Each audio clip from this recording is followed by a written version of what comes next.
La violencia en Colombia. Capítulo 5. Los grupos en conflicto. Este capítulo trata de diferentes agrupaciones ofensivas-defensivas, algunas bélicas, que en su conjunto constituyeron el núcleo de la dinámica de la violencia.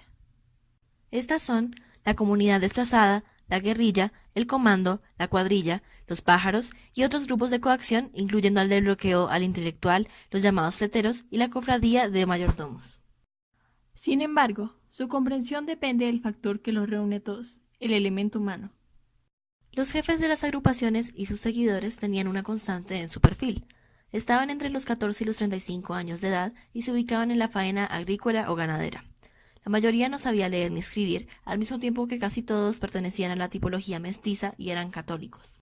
De una u otra manera, terminaron en el exilio, pero conservaban una profunda esperanza de volver un día a su tierra, de la mano de la libertad y la justicia. A pesar de que las clases altas siempre se le han acercado para beneficiarse a sí mismas, el campesino tiene muchas cualidades interesantes y una peculiar visión con respecto a diversos factores, como la tierra, la vida, el trabajo y la autoridad, que podrían ser aprovechados más allá de la explotación. También posee un fino sentido de observación, además de laboriosidad, resistencia, sacrificio y austeridad. La mujer cumplió con una gran variedad de tareas. En primer lugar están las que todos conocemos: acompañar, atender, coser y remendar. Pero además de esto, cumplió una función de espionaje, por medio de la seducción de oficiales, por ejemplo, para que revelaran información. De igual manera desempeñó numerosos actos de heroísmo en los que se enfrentó en condiciones precarias que implicaba la violencia. Sin embargo, no podía escapar del cruel destino que ésta también conllevaba, y es así como se ve envuelta en uniones forzadas, prostitución y trata de blancas. Hay múltiples situaciones en las que los niños se vieron involucrados en la enorme maraña de violencia. Una de las más importantes es el caso de Caporal. Caporal fue un niño que contaba con capacidades increíbles, que iban desde una impresionante agilidad y fuerza hasta una coordinación pensamiento-acción con gran velocidad. Lamentablemente, siempre iban acompañadas de ferocidad y austeridad atroces, volviéndolo el mayor temor del campo de batalla, y todo producto de una profunda ingenuidad en la que nunca fue consciente de su papel. En general, los niños fueron usados como estafetas, señaladores, apedreadores e incendiarios, sin mencionar que se les forzó a realizar actos de sadismo en los enemigos y a ser testigos presenciales de incontables delitos. El pertenecer a un grupo da un enorme sentimiento de seguridad. El campesino encontraba en su vereda una vida simple, pero que sin duda disfrutaba, llena de pequeños goces y calma. Al sentirse perseguido sin una razón fundada, pierde su sentimiento de seguridad y como impulso de conservación, se ve forzado a conformar un grupo totalmente nuevo, la lucha. Esta expulsión infundada, con la descompensación veredal como consecuencia, es la base de la desestabilización del país. No es un misterio el hecho de que tanto la policía como el ejército efectuaron actos de violencia contra poblaciones inocentes sin ninguna justificación válida. Esto puede evidenciarse en varios casos. Uno de ellos es de las llamadas cartas de paz. El ejército lanzó de 3 aviones numerosas cartas sobre Bilbao y Herrera. Estas comentaban la pronta llegada de algunos grupos bandoleros y exigían que la región no les prestara ayuda alguna y que algún líder se presentara ante las autoridades para hacer confirmación de esto. Pocos días después, una escuela de la zona fue bombardeada, afectando a niños y adultos por igual. Otro ejemplo clásico tomó lugar en Río Blanco, Tolima, cuando policías cometieron el homicidio de ancianos respetados con el solo propósito de adquisiciones materiales, y además con la amenaza de que regresarían. Unos días después, a pesar de que algunos jóvenes les hicieron frente, regresaron dejando devastación a su paso por el pueblo. Todo ese disparos indiscriminados hasta violaciones. Este último caso tuvo como secuela una agrupación ofensiva-defensiva forjada por la población que allí salió expedida. Es aquí donde el campesino establece como ideal la lucha por su hogar, su honor, su vida, sus pertenencias, su mundo y sus convicciones.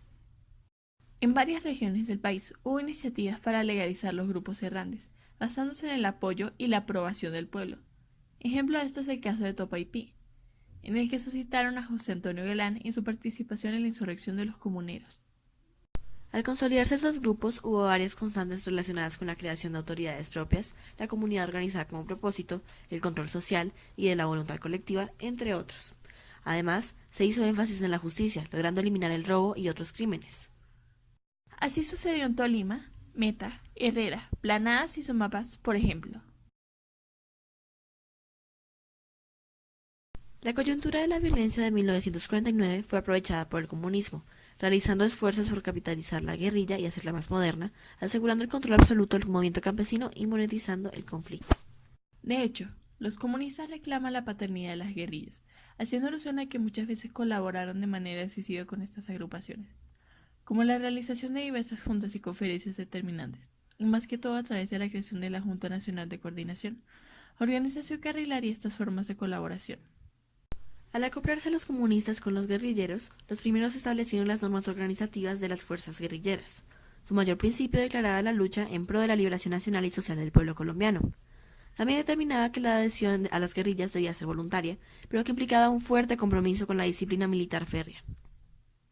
Por otro lado, las mencionadas normas contemplaban al Frente Democrático de Liberación Nacional de Colombia como guía, junto con los llamados mandamientos del buen guerrillero. En resumen, estos mandamientos comprendían la lucha por el respeto, la defensa y la protección de las tierras, los bienes individuales, la honra, el hogar, la vida, la solidaridad, el trabajo, los niños, las mujeres y la no discriminación de los miembros y colaboradores del FDLN y la guerrilla. Esto lo relacionaban con la idea de un servicio social y fiel a los destinos de lo que ellos llamaban verdaderos patriotas colombianos. En la nueva legislación, acatada por los guerrilleros, una parte fundamental era la comprendida por sus derechos. Estos incluían el solicitar la opinión de superiores de los horarios establecidos, criticar a otros miembros por errores o defectos en su obrar o administración y poseer bienes individuales. También se tenían requisitos para poder subir de rango, incluyendo conocimientos militares, conocimientos políticos marxistas, conocimientos aritméticos y ortográficos básicos y un buen actuar en público y en privado. A razón de estos cambios, una estructura clara se fue determinando. 1.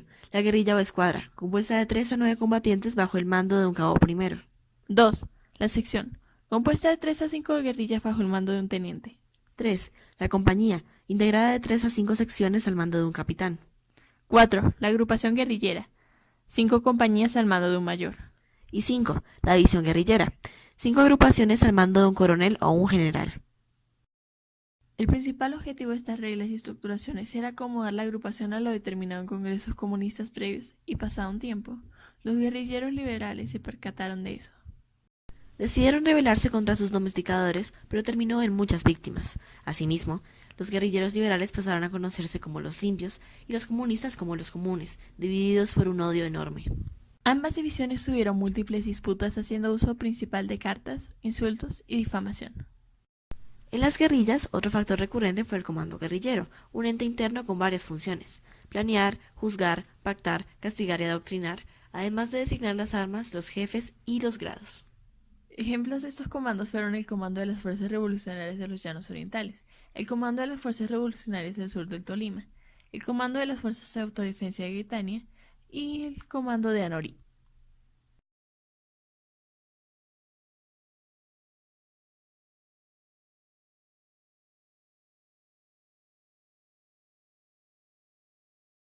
La cuadrilla se consolida como un subconjunto esencialmente anárquico de la guerrilla, principalmente conformado por jóvenes y adolescentes, haciendo uso de la consigna de exterminio y muerte de manera vehemente, ágil y rápida.